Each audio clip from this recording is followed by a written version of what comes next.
Hello students, welcome to the new video of Science Zone. In this video, we are going to start chapter 15 Probability from NCERT textbook. In this video, we will discuss what is probability, few terms in probability like event, experiment, outcomes, when are the outcomes are called equally likely outcomes. Then we will discuss types of events like elementary event, compound event, impossible event, sure event, complementary events, etc. We will also discuss methods to find probability और approaches for probability. Theoretical approach होती है और empirical approach होती है. उन दोनों में क्या difference होता है वो हम सीखेंगे. Then we will learn range of probability. Also, we will discuss how to write sample space for few types of questions. So, let's understand what is probability. Probability is a noun. The literal meaning of probability is the chances that something will happen. कोई भी एक event होगा, उसके कितने chances हैं, बहुत ज़्यादा हैं, बहुत कम हैं, उसको हम कहते हैं probability. For example, there is a strong probability that our team will win this match. हमारी टीम ये मैच जीतेगी, उसकी strong probability है, मतलब कि बहुत ज़्यादा chances हैं कि आज हमारी टीम ये मैच जीतेगी. Another example, there is very small probability of Tom being punished. Tom को punishment मिलेगी, उसकी बहुत कम प्रोबेबिलिटी है, यानी टॉम को पनिशमेंट मिलने के बहुत कम चांसेस हैं. ठीक है, इस तरह से कोई भी एक इवेंट होता है तो हम उसमें एज्यूम करते हैं कि इसको होने के कितने ज़्यादा चांस हैं या कितने कम चांस हैं, उसको हम कहते हैं probability. Probability is a branch of mathematics which deals with such assumptions and represent its likeliness to occur in numerical form. ऐसे इवेंट्स को जो हम स्टडी करते हैं मैथ्स में, वो एक पूरी ब्रांच है जिसका नाम है प्रोबेबिलिटी, और उसके लाइकलीनेस टू अकर यानी उसके होने की जो पॉसिबिलिटीज हैं उनको हम न्यूमेरिकल फॉर्म में रिप्रेजेंट करते हैं. प्रोबेबिलिटी की एप्लीकेशन बहुत ह्यूज है हमारी डे टू डे लाइफ में. वेदर फोरकास्ट में प्रोबेबिलिटी यूज होता है, बायोलॉजी में, इकोनॉमी में है, देन पॉलिटिक्स में ये यूज़ होता है प्रोबेबिलिटी. बैटिंग होती है जो मैचेस की, उसमें प्रोबेबिलिटी यूज़ करते हैं. हम देखते हैं कि पहले इस टीम के क्या स्टैटिस्टिक्स थे, उसके अकॉर्डिंगली हम बैट करते हैं. ठीक है, इस तरह से प्रोबेबिलिटी एक बहुत इंपॉर्टेंट टॉपिक है हमारी डे टू डे लाइफ का. Let's understand a few terms involved in probability. First is random experiment. A random experiment is a mechanism that produces a definite outcome that cannot be predicted with certainty. Random experiment क्या होता है? एक ऐसा experiment या फिर आप activity भी बोल सकते हैं जिसका रिजल्ट वेल डिफाइंड होता है बट प्रिडिक्टेबल नहीं होता. For example, tossing a coin is a experiment. Coin toss कर रहे हैं, उसको हम एक्सपेरिमेंट बोल सकते हैं. उसका रिजल्ट क्या आएगा? या तो हेड्स मिलेगा आपको या टेल्स मिलेगा. बट क्या आप कभी भी टॉस करने से पहले प्रेडिक्ट कर सकते हैं कि हेड्स ही आएगा? आप एज्यूम कर सकते हैं या आप गेस कर सकते हैं, बट आप प्रेडिक्ट नहीं कर सकते कि हेड्स ही आएगा. ठीक है, इस टाइप के एक्सपेरिमेंट्स को हम बोलते हैं रैंडम एक्सपेरिमेंट. एक और एग्जांपल ले लो, फुटबॉल मैच ऑफ टीम ए. तो उसके आउटकम्स वेल डिफाइंड है. क्या क्या हो सकता है अगर टीम ए कोई मैच खेलने जाती है? तो it can win the match, lose the match और the match will be a tie. 3 में से एक ही रिजल्ट आने वाला है. लेकिन हम कभी भी मैच से पहले ये प्रिडिक्ट नहीं कर सकते कि 100% नहीं बोल सकते कि ये जो मैच है इसमें टीम ए जो है वो हारने ही वाली है. ठीक है, तो इस टाइप के एक्सपेरिमेंट्स को हम कहते हैं random experiment. Second is outcome. Result of random experiment, उसको हम कहते हैं आउटकम. कोई भी जो एक्सपेरिमेंट हम स्टडी करेंगे इन प्रोबेबिलिटी, उसकी जो भी पॉसिबल रिजल्ट्स हैं उसको हम कहते हैं आउटकम्स. जैसे हमने टॉसिंग अ कॉइन किया तो आउटकम्स कौन हो गए? हेड्स या फिर tales.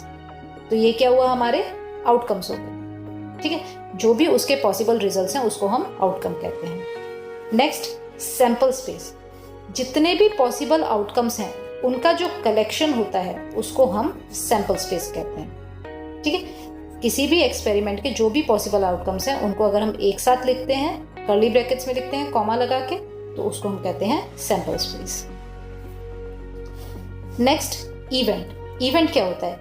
Event is a specific result of a probability experiment. किसी भी प्रोबेबिलिटी एक्सपेरिमेंट के अगर हम स्पेसिफिक रिजल्ट की बात करें तो उसको हम कहते हैं इवेंट। जैसे हमने बोला आउटकम्स क्या हो सकते हैं, हेड्स और टेल्स हो सकते हैं। Getting a heads while tossing a coin, ये क्या हो गया? इवेंट हो गया। इवेंट में क्या होता है? एक स्पेसिफिक आउटकम के बारे में ही बात की जाती है। रोलिंग अ डाइस की बात करें और मैं बोलूं कि getting a number less then 2, यानी 2 से छोटा नंबर आना, तो ये क्या हो गया? इवेंट। आउटकम्स तो उसमें 6 हो जाएंगे, 1 2 3 4 5 एंड 6, ये 6 डिफरेंट आउटकम्स हो जाएंगे। बट इवेंट क्या होगा? उसमें से स्पेसिफिक रिजल्ट अगर हमें ऑब्टेन होता है उसको हम कहते हैं event. Our next topic is empirical probability. 9th standard में जो हमने प्रोबेबिलिटी चैप्टर सीखा था उसमें हमने एम्पिरिकल प्रोबेबिलिटी फाइंड करना सीखा था। एम्पिरिकल प्रोबेबिलिटी क्या होती है?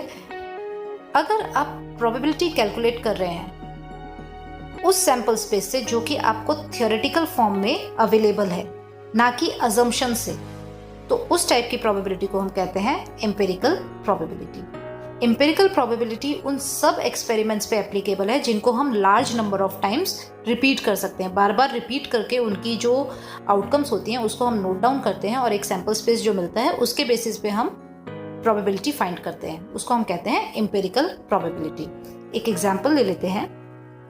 The table shows a die thrown 3 times and the corresponding result. What is empirical probability of rolling a 4? आपको रिजल्ट दिया हुआ है, एक एक्सपेरिमेंट किया, 3 बार हमने क्या किया? एक डाइस को रोल किया है और उसके जो रिजल्ट्स आए हैं वो आपको एक टेबुलर फॉर्म में दे दिए हैं और आपको बोला है कि 4 आए आपके डाइस का रिजल्ट, उसकी क्या प्रोबेबिलिटी है वो आपको फाइंड करनी है। एम्पिरिकल प्रोबेबिलिटी आपको फाइंड करनी है। फर्स्ट टाइम जब एक्सपेरिमेंट किया तो हमारा रिजल्ट क्या आया? 2, सेकेंड टाइम 5, थर्ड टाइम 1, 4 तो हमारा एक बार भी नहीं आया, तो हमारी एम्पिरिकल प्रोबेबिलिटी क्या हो गई? 0। ठीक है, तो इस तरह की जो अप्रोच होती है उसे हम कहते हैं एम्पिरिकल प्रोबेबिलिटी। एम्पिरिकल प्रोबेबिलिटी के कुछ लिमिटेशंस होते हैं। सबसे पहली चीज, it has to be repeated a large number of time. इसको हमें बार बार रिपीट करना पड़ता है, यानी वेस्टेज ऑफ एनर्जी है, लेंदी मेथड है। ठीक है। सेकंड, ये केवल उन्हीं इवेंट्स के लिए हो सकता है जो रिपीट हो सकते हैं ना, तो उसके कारण बहुत सारे ऐसे इवेंट्स जो हम बार बार रिपीट नहीं कर सकते उनके ऊपर एम्पिरिकल प्रोबेबिलिटी अप्लाई ही नहीं हो सकता। तो उन केसेस में हम क्या करेंगे? एक डिफरेंट अप्रोच होती है, थियोरेटिकल अप्रोच।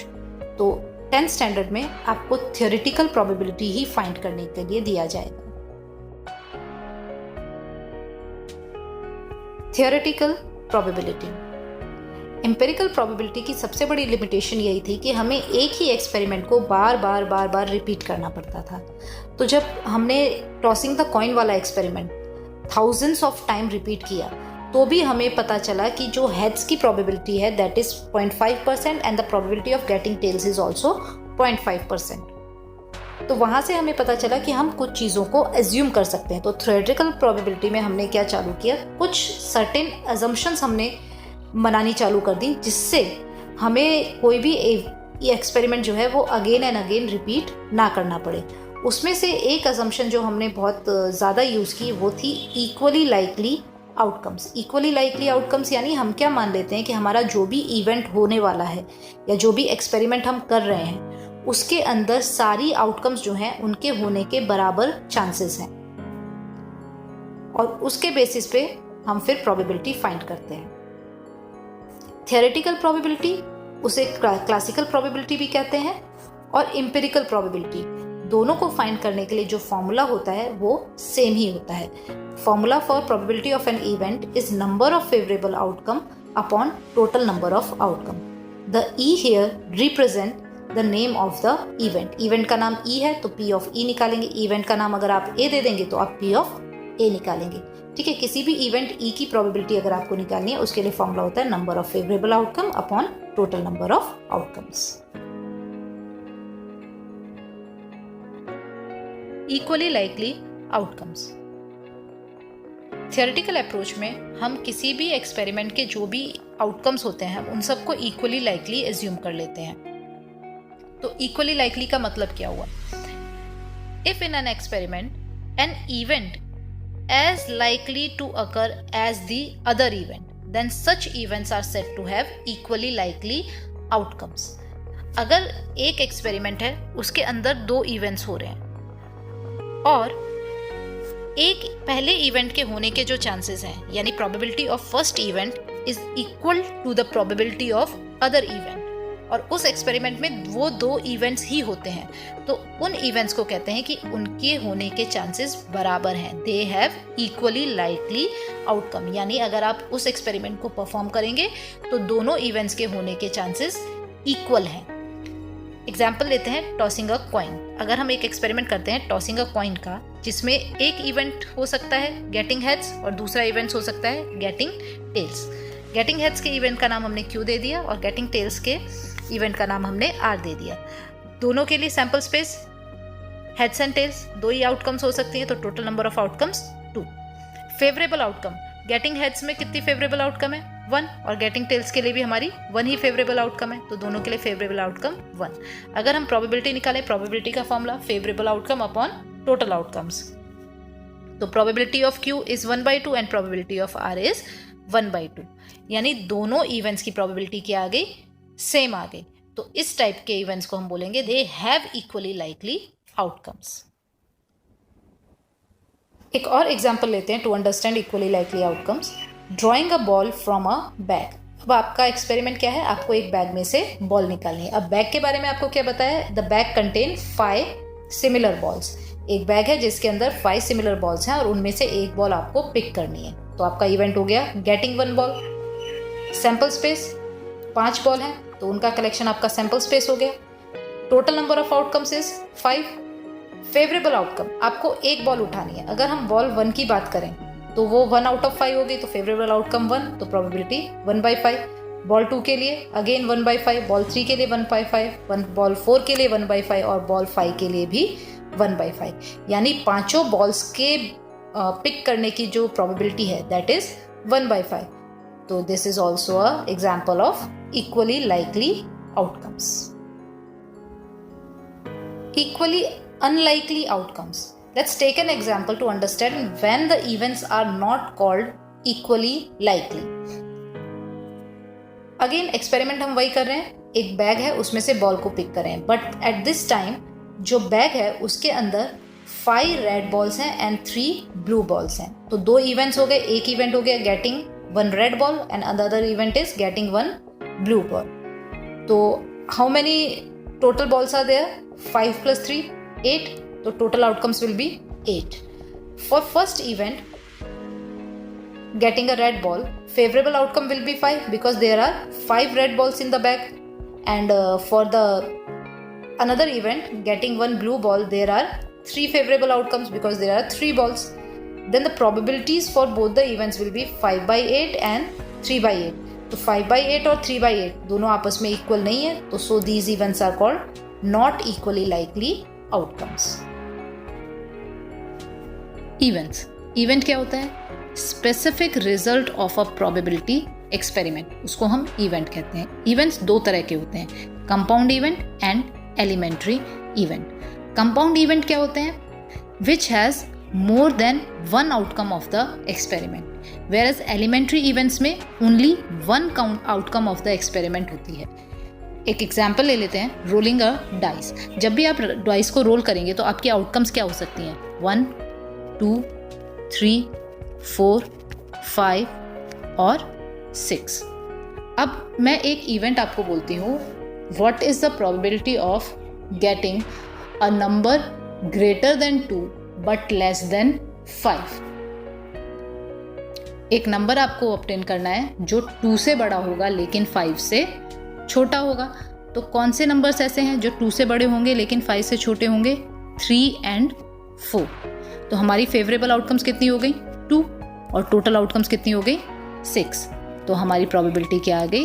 1/3। तो ये हमारा हुआ कंपाउंड इवेंट जिसमें एक से ज़्यादा आउटकम्स इन्वॉल्व हैं। इंस्टेड ऑफ दिस, अगर हमारा event was getting a number greater then 1 but less then 3, 1 से बड़ा नंबर होना चाहिए बट 3 से छोटा नंबर होना चाहिए, तो कौन सा नंबर होता? 2। तो हमारी फेवरेबल आउटकम हो जाती 1 और टोटल आउटकम 6। तो इस टाइप के जो इवेंट्स होते हैं उनको हम कहते हैं एलिमेंट्री इवेंट, जिसमें केवल एक ही आउटकम हमारी फेवरेबल होती है, और कंपाउंड इवेंट्स में एक से ज़्यादा आउटकम हमारी फेवरेबल आउटकम्स में आती है।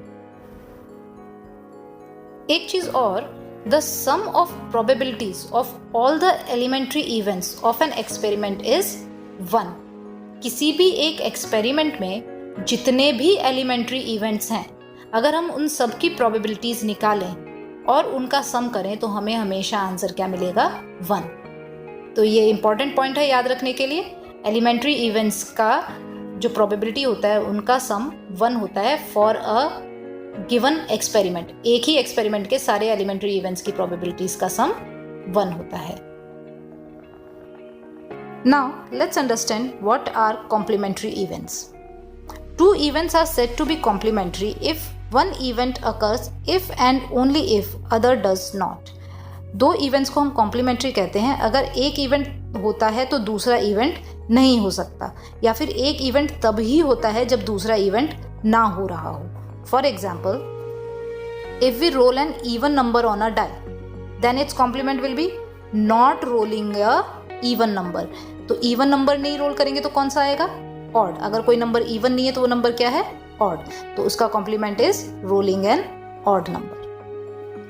Second example, picking a red ball from a bag of 5 red and 6 green balls। आपको एक बैग के अंदर 5 रेड और 6 ग्रीन बॉल्स दिए हैं, तो अगर आपका इवेंट है पिकिंग अ रेड बॉल तो कॉम्प्लीमेंट क्या होगा? Picking a not red ball. ऐसी बॉल जो रेड नहीं है उसको पिक करना विल बी योर कॉम्प्लीमेंट। तो यहाँ पे दूसरे कलर की बॉल कौन सी है? ग्रीन ही है, तो इसलिए कॉम्प्लीमेंट हम क्या बोल देंगे? Is picking a green ball. अब इंस्टेड ऑफ दिस आपके पास एक ऐसा बैग होता है जिसके अंदर 5 ऑरेंज बॉल्स होती, 3 रेड बॉल्स होती और 4 मरून बॉल्स होती। तो अगर आपका इवेंट होता पिकिंग अ रेड बॉल तो आपका कॉम्प्लीमेंट क्या हो जाता? Picking a not red ball. Event को रिप्रेजेंट करने के लिए हम सिंबल यूज करते हैं ई। किसी भी इवेंट के लिए ई, ए, सी, ठीक है। जैसे अगर एक इवेंट है ई, दूसरा इवेंट है ए, तीसरा इवेंट है सी, तो इनके कॉम्प्लीमेंट्स कैसे रिप्रेजेंट करेंगे? Complement of E will be E bar, complement of A will be A bar, complement of C will be C bar, probability of E will be P of E, तो probability of not E will be probability of E bar। Relation between probability of a complement and the probability of the event is given by this relation। Probability of complement of E is equal to 1 minus probability of event E।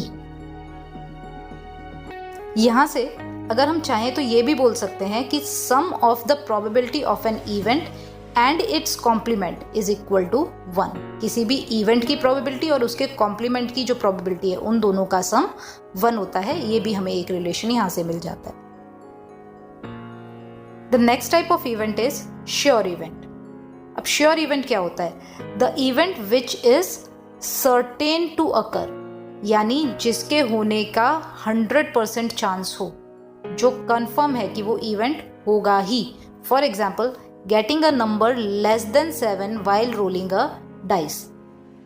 आप जब dice को role करते हैं तो आपके पास क्या outcomes हो सकती हैं? 1, 2, 3, 4, 5 एंड 6। आपको क्या बोला है? अ नंबर लेस देन 7, 7 से छोटा नंबर। तो all the 6 outcomes are less than 7, तो हमारी फेवरेबल आउटकम्स कितनी हो गई?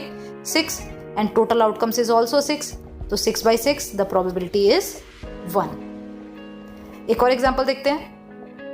Picking N orange flavour candy from a bag of 25 orange flavour candy. एक बैग है जिसके अंदर 25 ऑरेंज फ्लेवर कैंडी है, तो टोटल आउटकम्स कितनी हो गई? 25। हमारा इवेंट क्या है? Picking N orange flavoured candy, हमारा इवेंट भी ऑरेंज फ्लेवर कैंडी पिक करना है, तो वो कितने फेवरेबल आउटकम कितने हो गए, अगेन 25, तो प्रोबेबिलिटी विल बी 1। तो दोज इवेंट्स जिनकी प्रोबेबिलिटी 1 हो या जो सर्टेन टू अकर हो उनको हम कहते हैं sure event. Impossible events, these are opposite to sure event. Sure events were certain to happen, impossible events are impossible to occur. ये events कभी भी occur नहीं हो सकते, इनकी कभी भी कोई चांस ही नहीं होता होने का। For example number 1, getting a number greater than 6 while rolling a dice. एक डाइस को आप रोल कर रहे हो और आपको इवेंट है कि आपको 6 से बड़ा नंबर मिले, तो ये तो पॉसिबल ही नहीं है। डाइस में 1 से लेके 6 तक ही नंबर होते हैं, 6 से बड़ा नंबर होता ही नहीं है, तो हमारी favourable outcome will be 0 and total outcome will be 6, तो हमारी probability will be 0। Second, picking a lemon flavour candy from a bag of 25 orange flavoured candy. अब आपके पास एक बैग है जिसके अंदर 25 ऑरेंज फ्लेवर्ड कैंडी है, तो टोटल आउटकम इज 25, और आपको क्या पिक करना है, लेमन फ्लेवर कैंडी। बैग के अंदर लेमन फ्लेवर कैंडी कितनी है, 0, तो फेवरेबल आउटकम इज 0, तो इसकी प्रोबेबिलिटी भी 0, तो probability of an impossible event is 0। ऐसे events which are impossible to occur are called impossible events. Range of probability, probability किसी भी इवेंट की कितनी हो सकती है, ज़्यादा से ज़्यादा किसी भी इवेंट के होने के चांसेस कितने हो सकते हैं कि 100% वो चीज़ हो जाए, और कम से कम 0% चांस हो सकते हैं। तो प्रोबेबिलिटी किसी भी इवेंट की जो है वो 0 से लेके 1 के बीच में लाई कर सकती है। Probability can be greater than और equal to 0 but less than और इक्वल टू 1। प्रोबेबिलिटी कभी भी 1 से ज़्यादा नहीं होगी। 1 से ज़्यादा क्यों नहीं होगी, क्योंकि प्रोबेबिलिटी का फॉर्मूला क्या होता है, number of favourable outcome upon total number of outcome. तो जब आप फेवरेबल आउटकम्स की बात करोगे तो favourable outcome will be out of the total number of outcome, उनमें से कुछ वैल्यूज होंगी जो हमारे फेवर में होंगी। ज़्यादा से ज़्यादा कितनी वैल्यूज हो सकती हैं, जितनी हमारी टोटल आउटकम है, तो हमारा श्योर इवेंट बन जाता है। जब टोटल आउटकम और फेवरेबल आउटकम इक्वल हो जाता है तो हमारा श्योर इवेंट बन जाता है। अदरवाइज फेवरेबल आउटकम हमेशा टोटल नंबर ऑफ आउटकम से छोटी ही होने वाली है, यानी numerator will always be less than the denominator. तो जब भी आप फ्रैक्शन आपको जो मिलेगा वो आपका क्या होगा, 1 से छोटा होगा। और 0 से कम क्यों नहीं हो सकती प्रोबेबिलिटी, प्रोबेबिलिटी 0 से कम होगी तो क्या होगी, नेगेटिव हो जाएगी। नेगेटिव प्रोबेबिलिटी कैसे आएगी, प्रोबेबिलिटी का फॉर्मूला है favourable outcome upon total number of outcome, यानी आपको कितनी आउटकम्स आपके फेवर में है वो काउंट करना है। तो अगर आप काउंट कर रहे हो किसी चीज़ को तो क्या आप नेगेटिव में काउंट कर सकते हो, हम कभी भी नेगेटिव में काउंट कर ही नहीं सकते। इसलिए प्रोबेबिलिटी कभी भी 0 से कम नहीं हो सकती और 1 से ज़्यादा नहीं हो सकती। अगर 0 है तो हमारा हो जाता है इम्पॉसिबल इवेंट, अगर 1 है तो हमारा हो जाता है सर्टेन इवेंट, अगर 0.5 है तो हमारे हो जाते हैं इक्वली लाइकली आउटकम। बाकी फिर जो भी हमें प्रोबेबिलिटीज़ मिलती हैं उनके हिसाब से हम बता सकते हैं कि कितना ये इवेंट प्रोबेबल है। 0.5 से ज़्यादा अगर हमें प्रोबेबिलिटी मिलती है तो हम बोलेंगे this event is more likely to occur, और अगर 0.5 से कम है तो हम बोल देंगे this event is less likely to occur. So students, this is all about the theoretical part of probability for standard 10। अब हम देखेंगे कुछ क्वेश्चंस का सैंपल स्पेस कैसे लिखते हैं। टाइप 1 डाइस, डाइस के ऊपर बेस्ड बहुत सारे क्वेश्चंस हमको पूछे जाते हैं। बेसिकली अगर हम बात करें तो 2 type of questions are there. First, rolling a dice once, second, rolling a dice twice. तो पहले हम डिस्कस करते हैं rolling a dice once. Rolling a dice once में हमारी सैंपल स्पेस बन जाती है 1 2 3 4 5 एंड 6। ये 6 ही आउटकम्स होते हैं। क्वेश्चंस पूछे जाते हैं जिसमें इवेंट्स दिए होते हैं, getting an even number, getting an odd number, getting a prime number, getting a non prime number या composite number, number greater than 2, greater than 3, greater than 5। तो अगर बोलते हैं इवेंट हो जाता है नंबर ग्रेटर देन 2 तो हमारे फेवरेबल आउटकम में कौन आ जाएंगे, 3 4 5 एंड 6। तो 4 will be our favourable outcome and total outcome 6। तो 4/6 करके हम प्रोबेबिलिटी फाइंड कर सकते हैं। फिर बोल देते हैं find the number between 2 and 5। 2 और 5 के बीच में जो नंबर्स हैं उसकी प्रोबेबिलिटी फाइंड करो। तो कौन से नंबर्स हो जाएंगे, 3 एंड 4। तो 2 will be our favourable outcome. ठीक है, तो इस तरह के क्वेश्चंस पूछे जाते हैं while rolling a dice once. Second case पे आते हैं, sample space for rolling a dice twice. अगर हम एक डाइस को 2 बार रोल कर रहे हैं तो फर्स्ट टाइम रोल किया तो आपको क्या मिल सकता है, 1 2 3 4 5 6 में से कोई भी एक वैल्यू मिल सकती है। सेकेंड टाइम जब आप रोल करोगे तो भी आपको ऐसे ही हो सकता है, 1 2 3 4 5 6 में से कोई भी एक वैल्यू मिल सकती है। अगर पहली बार में हमें 1 मिला, फर्स्ट डाई पे हमारा 1 आया, तो सेकेंड डाई पे क्या आ सकता है, 1 2 3 4 5 6 कुछ भी आ सकता है। तो हमारी आउटकम्स क्या हो जाएंगी, 1, 1, 1, 2, 1, 3, 1, 4, 1, 5 and 1, 6। In the same way अगर फर्स्ट पे 2 आया तो दूसरे पे again we will get 6 new outcomes, 3 पे भी 6, 4 पे भी 6, 5 पे भी 6 एंड 6 पे भी 6। तो there will be total 36 possible outcomes if a die is rolled twice. ठीक है, अब इसके क्वेश्चंस किस तरह से पूछे जाते हैं। इसमें आपको बोला जा सकता है find the probability of getting a doublet. अब ये डबलेट क्या होता है, डबलेट मीन्स आपको दोनों डाइट्स पे सेम नंबर ही अपीयर हो, जैसे कि 1, 1, 2, 2, 3, 3, 4, 4, 5, 5 एंड 6, 6। तो how many doublets are there, 6। हमारे 2 डाइस अगर हमने रोल किए हैं तो हमारे पास कितने डबलेट्स होंगे, 6 डबलेट्स होंगे। ठीक है, तो 6 by total number of outcomes is 36, 1/6 will be the probability of getting a doublet. ठीक है, इसमें फिर और तरह से क्वेश्चन पूछा जाता है, आपको बोलेंगे find the probability of getting 2 numbers such that sum of the numbers is less than 5 या ग्रेटर देन 7। इस तरह से आपको क्वेश्चन दे देंगे। तो अगर लेस देन 5 बोला है, हमें बोला है कि प्रोबेबिलिटी निकालनी है ऐसे नंबर्स की जिनका सम लेस देन 5 है, सम जो है 5 से कम है। ठीक है, तो पहले हम ऐसे आउटकम्स को चूज करते हैं जिनमें सम जो है 5 से कम है। सम कैसे मिलेगा, जैसे फर्स्ट आउटकम है 1, 1, तो 1 + 1 2, तो सम क्या हुआ, 5 से कम हो गया। 2 + 1 3, 4 और 4 + 1 5, तो ये 5 के इक्वल हो गया, तो ये हमारे लिए फेवरेबल आउटकम नहीं होगी।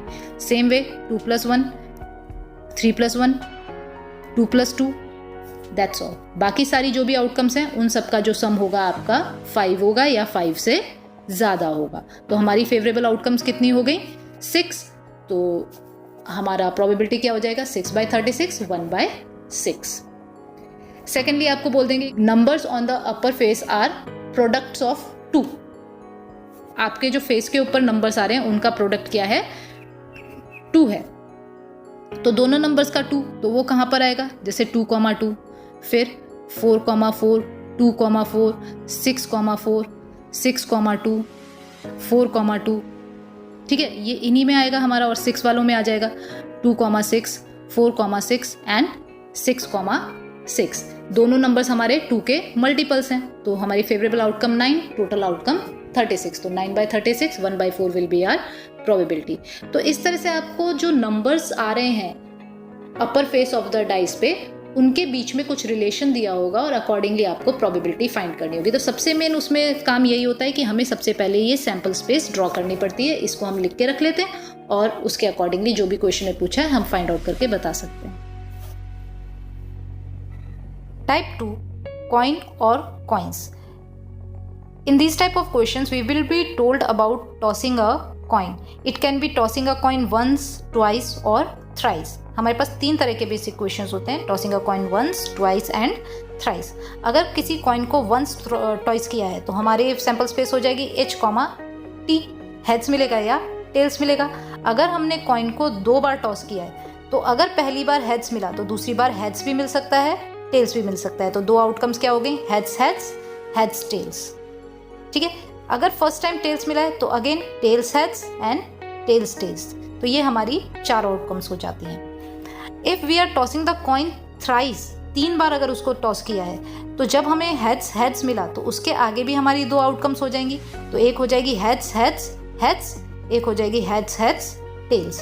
Same way tails tails heads, tails tails tails. ये हो गई अगर फर्स्ट टाइम हमें हेड्स मिला था तब। अगर फर्स्ट टाइम हमें टेल्स मिला तो tails heads heads, tails heads tails, tails tails heads, tails tails tails. तो ये टोटल हमारी 8 आउटकम्स हो जाती हैं। ओके, इसमें क्वेश्चन कैसे पूछा जाता है, इसमें 2-3 टर्म्स का यूज होता है। फर्स्ट टर्म होती है एटलीस्ट वंस, एटलीस्ट वंस यानी कम से कम एक बार। आपको बोलेंगे, हम थर्ड वाले केस की बात करते हैं, टॉसिंग अ कॉइन थ्राइस की। इवेंट है गेटिंग हेड्स एटलीस्ट वंस, यानी आपको कम से कम एक बार हेड्स मिले, कम से कम एक बार। एक से ज़्यादा होगा तो भी चलेगा, लेकिन अगर एक भी नहीं होगा तो that is not acceptable. Favourable कौन सा होगा कि कम से कम एक तो हेड्स होना चाहिए। तो फर्स्ट में क्या है, 3 हेड्स हैं, तो this is favourable. Second is favourable, third is favourable, fourth is favourable, fifth is favourable, sixth is favourable, seventh is favourable, but eighth उसमें क्या है, टी, यानी एक भी हेड्स नहीं है, तो that will be non favourable. तो हमारी प्रोबेबिलिटी क्या हो जाएगी, 7/8। सेकेंड आता है at most once, at most once यानी ज्यादा से ज्यादा एक बार। तो फेवरेबल कौन सा होगा, ज्यादा से ज्यादा एक बार, यानी एक से ज्यादा बार नहीं होना चाहिए, और अगर नहीं होगा तो भी चलेगा। बोला है ज्यादा से ज्यादा 1 टाइम हेड्स होना चाहिए, ठीक है। तो फर्स्ट वाला हमारा नॉन फेवरेबल हो जाएगा। सेकंड में भी 2 हेड्स हैं, नॉन फेवरेबल। थर्ड में भी 2 हेड्स हैं, non favourable. Fourth head tails, तो एक बार है, तो दैट इज एक्सेप्टेबल, क्योंकि बोला है at most once. Next THH, तो उसमें भी 2 बार हेड्स आ रहा है, नहीं चलेगा।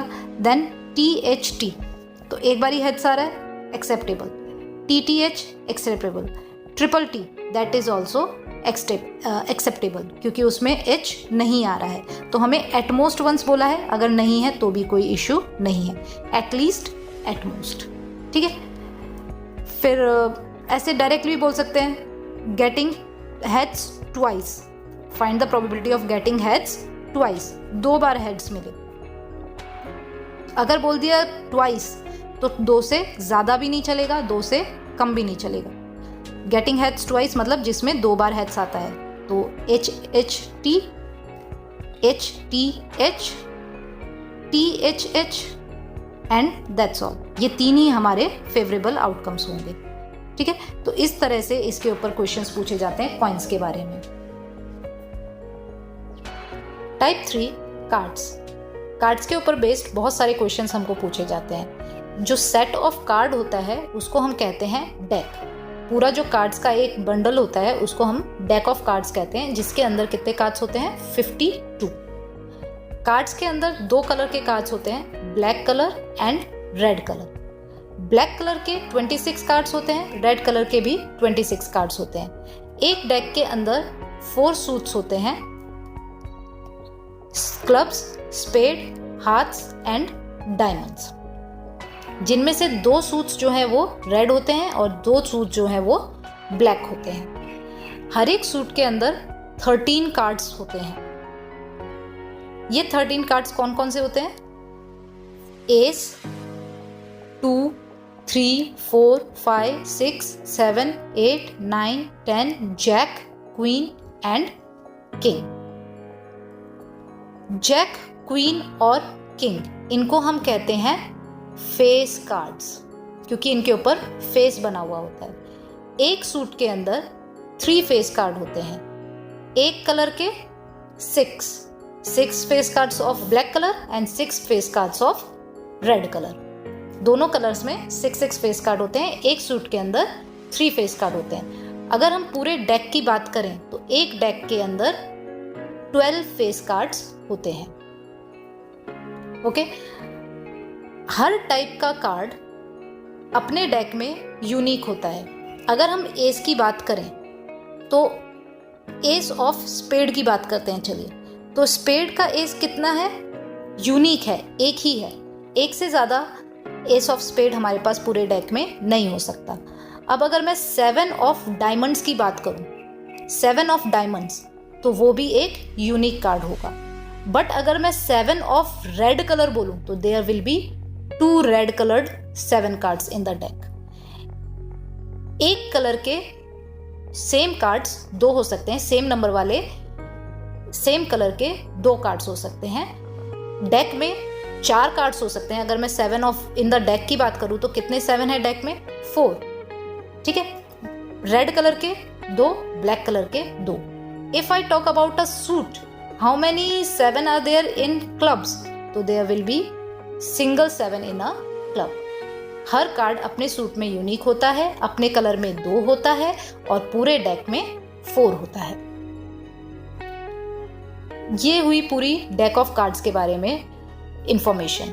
सैंपल स्पेस में जब हम लिखेंगे तो इसका सैंपल स्पेस बेसिकली कभी लिखने के लिए आता नहीं है, लेकिन इसके सैंपल स्पेस में ये सारे कार्ड्स आते हैं।